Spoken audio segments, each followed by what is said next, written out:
time is now 4:45. This is Auditor just checking in. Who's joining us?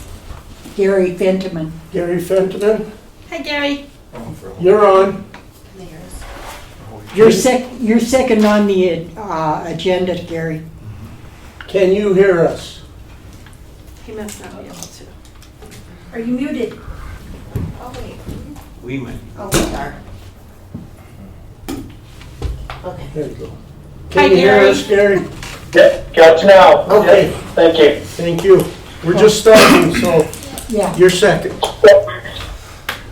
Okay, roll call. Hey, is Tim joined yet? Tim, I No. don't see him. Third time's. He should any minute.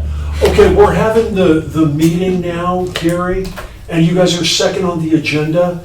So if you could please just hold Okay. up and, okay, thank you, sir. Appreciate it, we'll get right to you. You got it? She wants All right, thank to you. move the regular meeting. Okay, roll call, please. DeBono? Here. Shu? Yes. Thurman? Yes. Trahell? Here. Ogletree? Williamson? Here. Griego? Here. Item number 1, consideration of 2025 property casualty and workers' compensation renewal quotes received from CIRSA.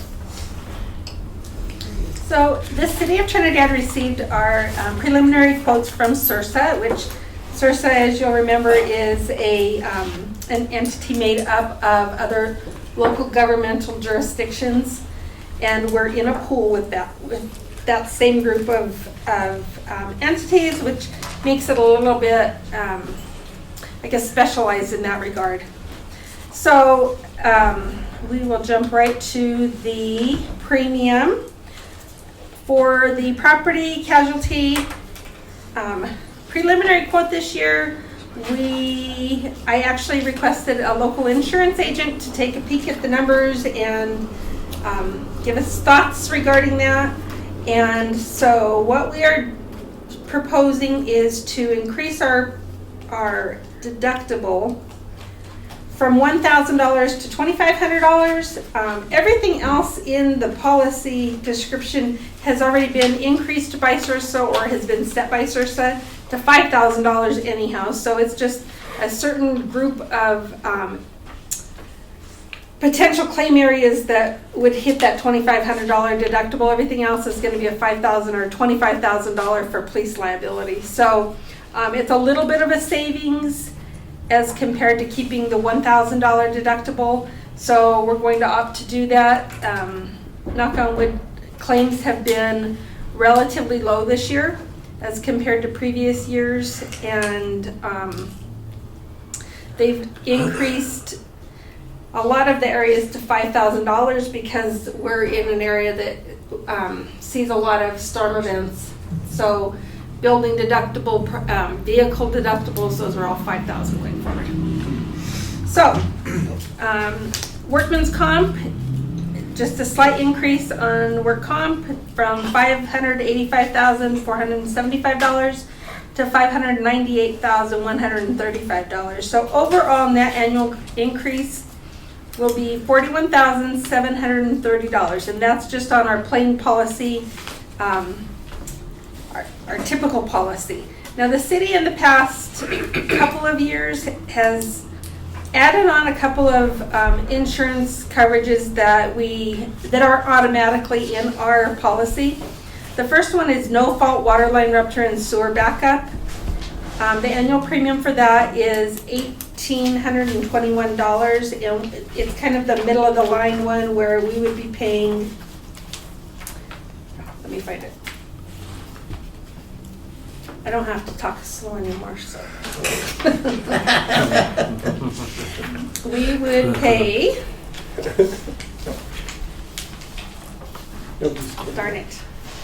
You know how it is. The paperwork gets buried. Okay, $5,000 per premise, and it has a $20,000 aggregate, so we could incur 4 claims up to $5,000 per property. Basically, that's viewed as a good neighbor policy. So if, for instance, I'll give you a good for instance because this happened a couple of years ago. We had a fire hydrant line break underneath of the hydrant, and the water, it follows path of least resistance, went right into somebody's basement. We actually have governmental immunity for that claim. This good neighbor policy would then kick in and we would pay up to $5,000 for their damages. It's good for us to do things like that. There's been other times with vehicle damage where it's an obvious. We caused the damage. We have governmental immunity. If it's affordable, we try to make it right for our citizens, and we've covered claims out of pocket even. It's just sometimes the right thing to do. Yeah. So, but that one can get a little bit pricey, so that's why we went with an additional policy. The other one is property damage from mobile equipment. With it has a $1,000 premium associated with that. Mobile equipment is heavy equipment, and so obviously the risk is absolutely there, but again, we have governmental immunity, so for this extra $1,000, we have some coverage. So again, it's a protection for the citizens in case we cause some damage unintendedly. So last one that I spoke with our insurance, my go-to person about was excess cyber liability. And so we all know how the world is changing and how sophisticated it's gotten in our cyber world, and what can happen. So I asked for a quote for that one, and it's $20,137 approximately for 1 year's coverage on that excess cyber liability. That one I haven't, since we just got the quote, I'm not sure what to do. I'm thinking we're still gonna go with it though. I know it's $20,000 premium cost, and all insurance is a gamble. You don't know if something's going to happen, but gosh, if something happens and you don't have the coverage, we'll be sorely sorry that we didn't opt for the coverage. So in our budget meeting, Cheryl was kind of building that into the budget too, because I think we really should do it. It's not, the city's certainly not immune from being hacked. Right. We have a lot of Personal, public private, information. and very private data. Right. So. And that's it. So recommendation would be to renew with the coverages I've explained, and that's it. This is one of those options. I mean, this is one of those events, situations where we don't have a ton of good options, other than. I mean, it basically boils down to it is what it is, right? Well, and I would say Sursa is still our best option. Last year, if you remember, I did a comparison with what the city pays to cover employees and their families and health insurance premiums, and it exceeds this number, this combined number for work comp and property casualty. And we have a lot of properties, we have a lot of vehicles, we have a lot of risk. So it's still a really great option, and they provide excellent legal coverage for the city if and when we have to go into a court situation. Outstanding. Yeah, legal definitely. coverage. Is that a pretty big savings by increasing the deductible to $2,500, and then for the yearly premium? It's not substantial. It's not substantial, but it's still premium dollars. And so I think if that's a way to save a little bit of money, it's a way to save a little bit of money claims. in an area that we have low risk. See what happened when Colorado's had 2 or 3 major hailstorms over the past couple of years. So that's mandatory by the insurance, all insurance companies are doing that. The days of low deductibles are over because it's just not working with cost to repair stuff. But just for Sursa, talking about Sursa, to add to what Audra said, to try and get insurance in the day when Ed and I first started, insurance for the city of Trinidad was bought through collaboration of insurance agents here in town. And, you know, it's very tricky. This type of insurance is really tricky.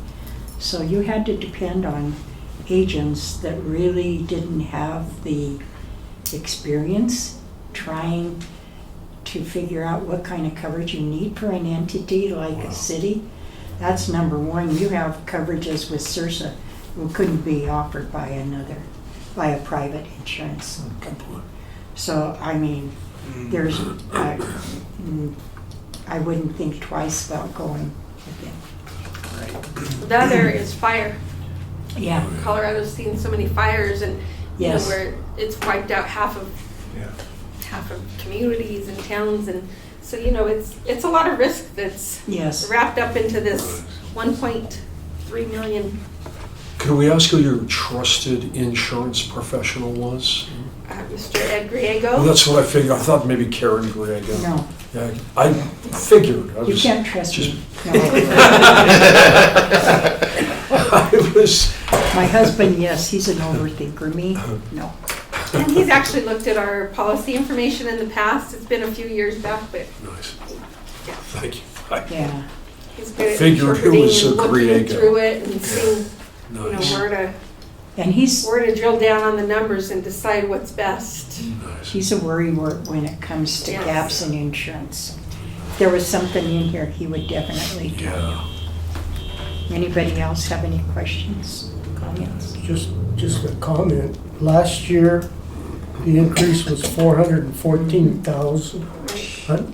Yeah, 414,256, so.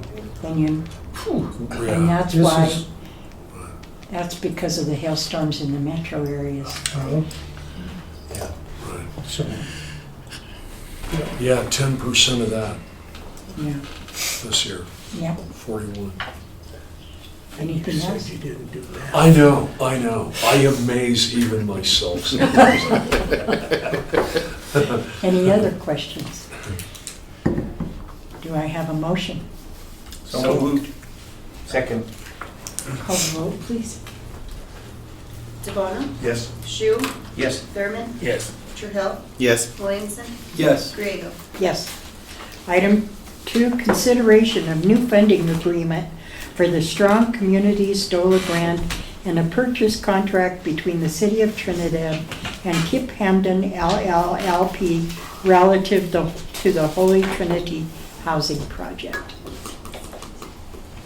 Mayor Michael's here to give you an update on this, but I have to say that coming in just 4 weeks ago and seeing all the work that staff has done and the developer to get this going, it's pretty impressive, but I can't explain it, so Understood. Michael, you're up. Okay.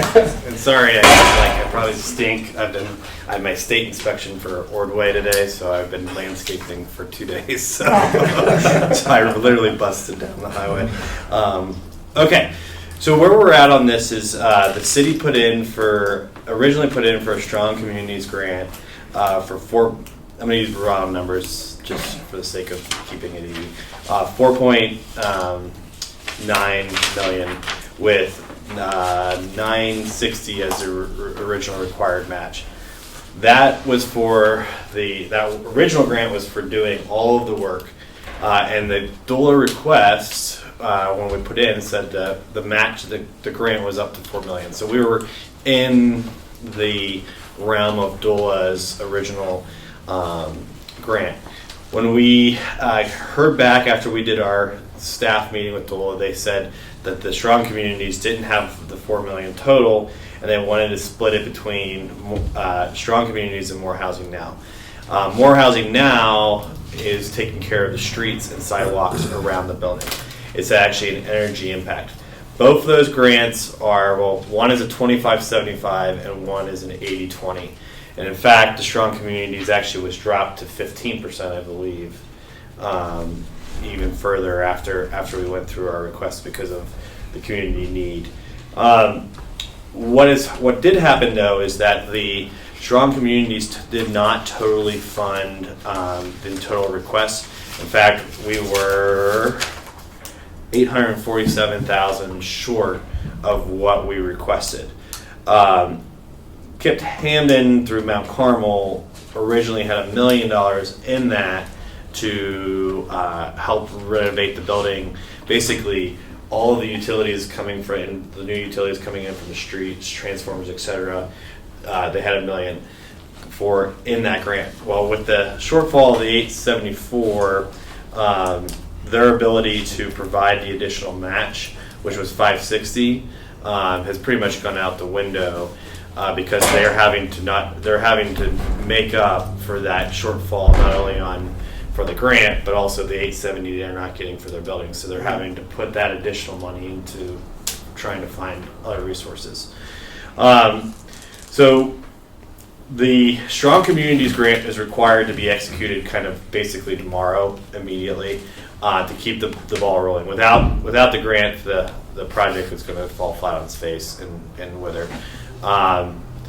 What we looked at is how could we work with the applicant and make this a win-win-win for the city to still be able to do the $4.8 million worth of work, because the one ticking time bomb that I think we've all realized is you have a 100-year-plus-year-old sewer main that feeds a major portion of the town that's 20 feet deep, and you have at this point you're only paying 20% of the costs to replace that line as well as rebuild all the street around it.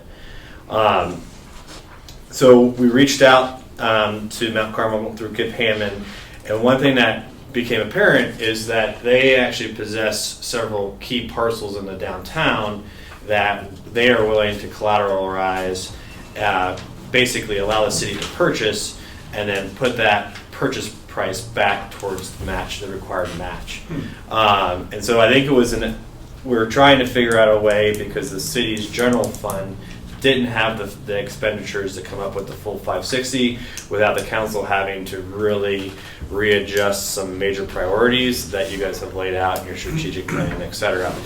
What you do have, and did we find out the fund balance on what was left to be? 626, I believe. Yes. So, and in your acquisition fund, so there was enough funding there to purchase these 3 properties. Then Kip Hamden put that money back in as the match to make the grant whole in time. So what we're looking for today is basically one is to move forward with Strong Communities, which we need to execute before the 30th to keep the state happy. And then the second thing that's on your consideration is a eventual purchase contract for those 3 parcels. Within that contract, there's a stipulation that those funds that you pay will come back to you in 2025 in the form of the match required for that. So basically Mount Carmel will escrow those funds at a later date to make sure that we have the required match for more housing now.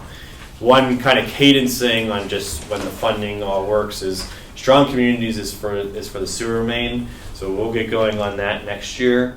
There's probably, because of the extent of that work and all the utilities having to reconnect everyone, we probably have a full year of construction design on that. So the more housing now, which is the replacement of everything on top of that, wouldn't actually start up till 2026. So you actually, the match isn't due until such a time that you start to that you start to spend the funding, right? And so that budget expenditure will be actually a year and a half out compared to the Strong Communities. The Strong Communities, and I'm sorry, I forgot to mention some really important point. The Strong Communities grant required match is covered through the city's Housing Now initiative and the TAP Fee Deferral Program. So that has always been part of the solution to going after the funding. That's always been there. So really, the only major change and the reason for what we're doing tonight is that one, in the event that Holy Trinity, the project doesn't go for the vertical construction doesn't go forward, Mount Carmel through Kip Hamden is agreeing upon a deed restriction that the state requires for us to execute that grant.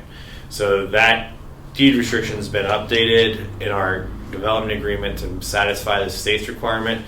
If in the event that the housing projects for some reason doesn't go fast enough or doesn't happen in the next 2 years. So we'll stay in the good graces with the state because we'll be holding a deed restriction, as well as you'll be getting those 3 other parcels. So the 3 parcels of land, and maybe I should, before we get into the land, is there any questions about the semantics about the grant? There's a lot there. But we're still paying $400,000, right, for the land? So where are we gonna dig that up? Out of the capital. That's the capital. That's funds that were directed for property acquisition by the council. So you have a fund it's sitting balance there, you have that. for that. But that's not covering it all, is it? We still have to dig up another 100 and some thousand, right? Because the total grant is 500 and some thousand, right? 500 is 66,000. So And so if we get given 400,000, we still have to dig up another 100,000. yeah, and so the additional, okay, I get where you're going with that. The additional funds there, we have had one project for sure with attrition from Right. Housing Now. So the more Housing Now, we would dip into that to cover that last little bit. Good catch. So are we guaranteed that we'll get that money back? Through the purchase contract, that is in the purchase contract, that the money being spent is going to be escrowed as a match. I think there's some semantics, I don't want to speak for their group, but I think there's a semantic of this tax liability because they're going to be doing a donation from Kip Hamden to Mount Carmel, and there's a certain percentage, and Gary, you can maybe, I don't suggest we dive into that because it's going to get really confusing, but basically the IRS, because of the J funds Mount Carmel, there's only a percentage every year that he can put into Mount Carmel, so there's a semantic of having to maybe draw it out a tax year, and that's why I'm saying that the escrow funds will probably come in 2025. But that is part of the purchase contract. And you want to speak to that at all? That the funds will come back? Yes, I mean, the complication of us putting it all in at once is that Mount Carmel is a 501c3, can only have so much coming from any one source, and the maximum in general is 70% of your operating budget can come from one source. We've run 90% coming out of fill-on dealerships or J for about 4 or 5 years. They've given us an exception because of the benefit to the city is kind of like a IRS determination that the 501c3 is doing good work. We're concerned that another 500,000 would put us at about 99.5%. So we have to be careful there. We think, and we got to go through the CPAs. The money coming in from the EPA at $1 million will offset this 500 because that's considered a donation by the EPA. But it has to get through all of the auditors to make sure that we can do that.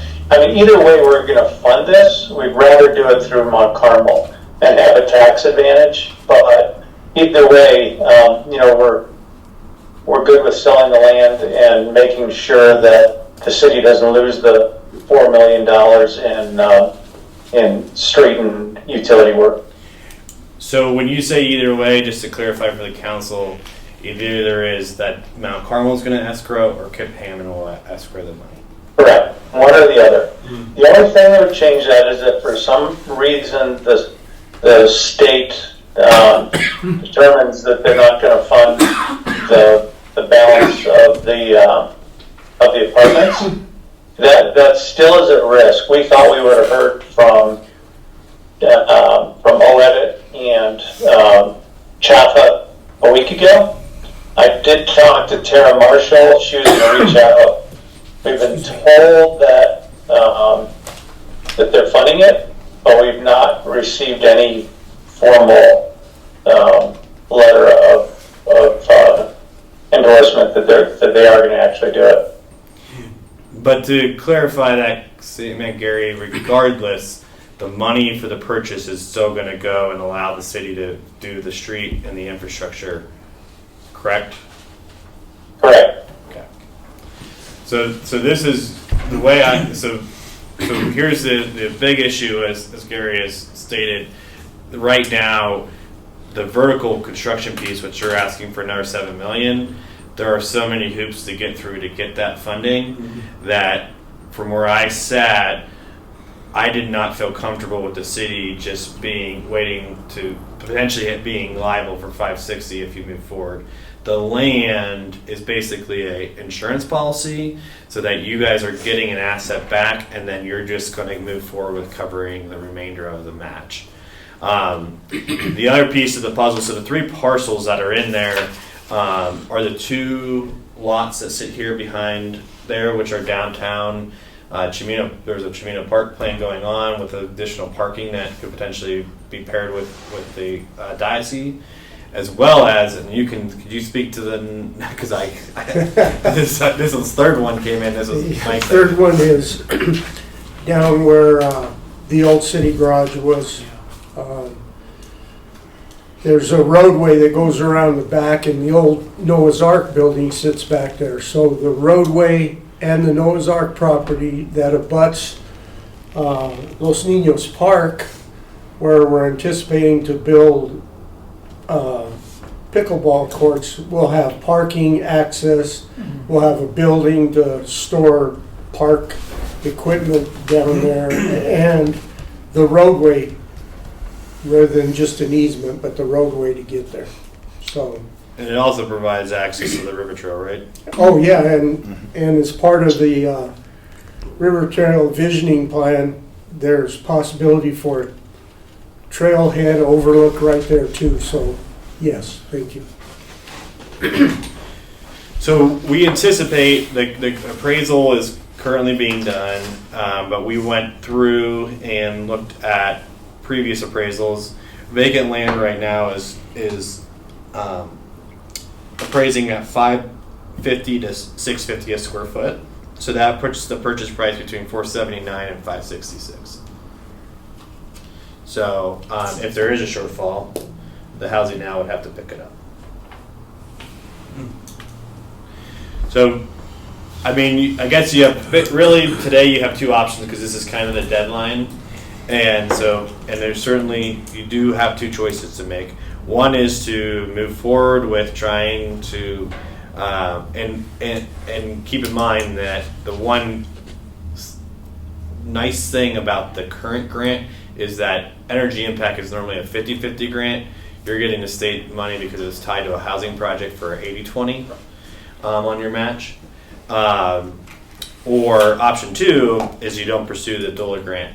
What I will say is I don't see a way of not doing just doing strong communities and not the more housing now, because if you enter into this agreement, it would be a real black eye to give the state back their money. So I wouldn't go down the road and wait to hear from, and this is why the land purchase idea came up, is I'm very uncomfortable with waiting to hear from, and no offense to Gary and your team, Gary, I know you're working real hard, but if you commit to moving forward with this grant, you don't want to give it back, and especially the strong communities, because of it's part of the ARPA funds. So if they allocate it to you and you don't spend it, the state's going to wind up owing the feds that money back, and they're going to be really upset.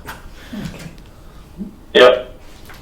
We've had multiple governmental agencies and the governor, kind of weigh in on trying to get this project done. So we really don't want anybody to get a black eye. There's an awful lot of effort on our part, and really on the part of DOLA and OEDIT and History Colorado and The city. Chapa, I mean, in a city, there's so many partners in this thing trying to get it done. You know, we just don't want to leave. If somehow the governor changes his mind on and let it, then, you know, we don't want the city to have a black eye from having, you know, committed to help on this as well. So it's a big commitment on everybody's part. Comments, questions? Eli? No, I don't think we should wait. I think we should commit looking forward, like Michael stated. Frank? What do you think? Like, I mean, you've dealt with both parties. Well, I mean, I'm I- kind of what I looking would at s- your opinion. Sure. 'Cause you were looking at doing this, Well- getting back with them and that. well, you told me not to come back unless I had good news. Right. So the good news is that I think from where I sit, I wouldn't recommend moving forward with this without the land, because the land is your insurance policy. Right. And to be honest with you, 20 years from now, you'll look back and say those two parcels, especially these two right here with downtown parking situation you have, being able to have a parking lot and to expand the park and to clean that corner up, like 20 years from now will be a wise decision.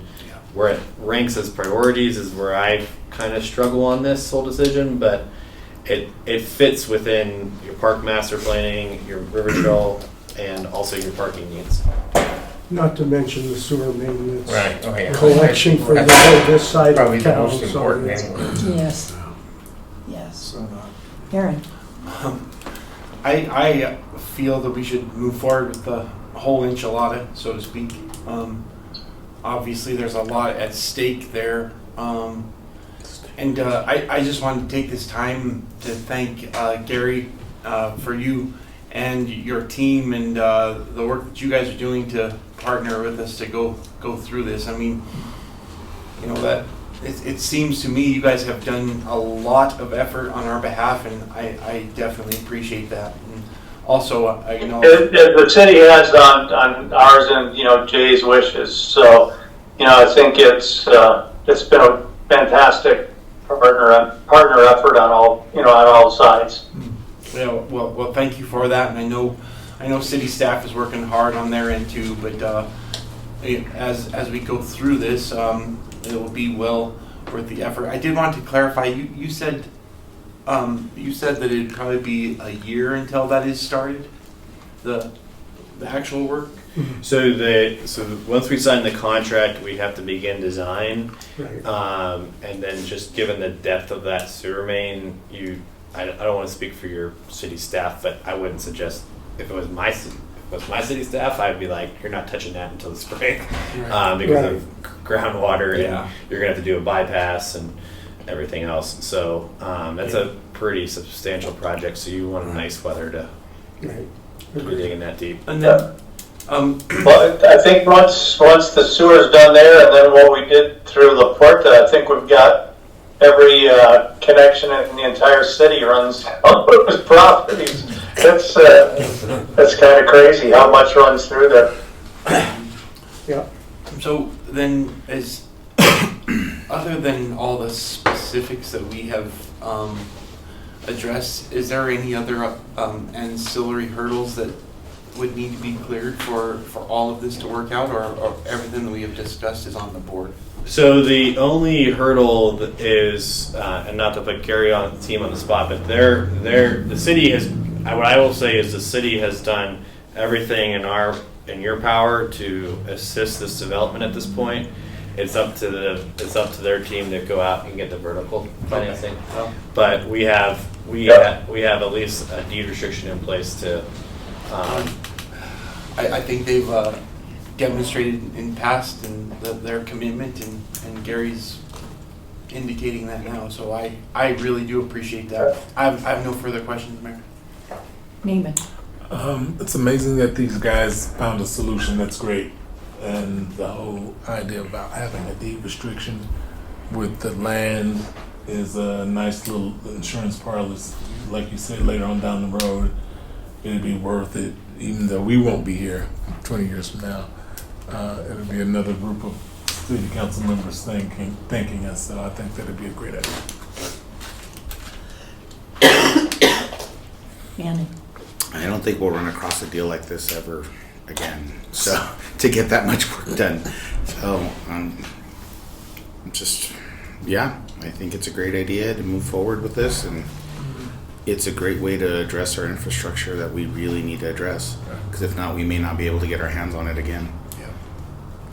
So, just in case, worst case scenario, that project doesn't come to fruition, we still get, the land will still be ours, and then we will still proceed with the infrastructure.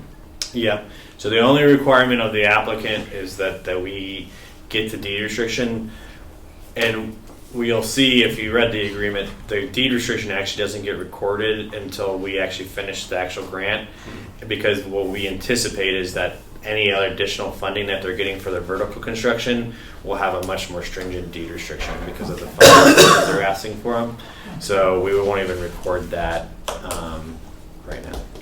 So we're using some money from the Housing Now Fund, that 2 million, whatever's left of that, is that what you're talking about? Yeah, so we already had the original commitment, and depending on the appraisal, we would, if there is a shortfall, if it appraises at the lowest price, we'd have roughly a shortfall of 100,000-ish, a little less, and so that would come out of the what was the name of the project? Was the Depot Lots? It was the Depot. Depot. The Depot Lots next to Sexy Pizza isn't moving forward. Right. So there's 150 that freed up from there. So Okay. Are there any more Oh, governors sure. doing their housing? I know you said there was like 2 or 3 that were questionable. Yeah, we came back and dug, and they've all put in some for permits or have plan reviews. So that's the only one actually is that Depot. Okay. Okay. Okay, any other questions? Anything that's burning desire to ask a question on before we call for the vote? Okay. I need a motion to consider the new funding agreement, to approve the new funding agreement for the Strong Communities DOLA grant and a purchase contract between the City of Trinidad and Kip Hamden LLP relative to the Holy Trinity Housing Project. I need a motion. So moved. Second. Second? Call the vote, please. Williamson, Yes. Trujillo, Yes. Thurman, Yes. Shu, Yes. DeBono, Yes. Griego. Yes. Item number 3 is an executive session. Thanks, Gary. Thank you, Mike. thank you. All right, thank you, everybody. Really appreciate all the help. Thank you. Thank you. Thanks for coming in, Michael Yerman. Yeah. It was a short drive. I was in Northwest, so I need a shower though. That's I'm not very far. Just right outside. Good night. Lahana, take a look. Item number 3, executive session for the Crowley purpose. County, they're doing- I got captivated by the TV. I couldn't help it. Crowley County. Okay. I'm very sorry. We'll let Mr. Murphy leave. Beautiful. No.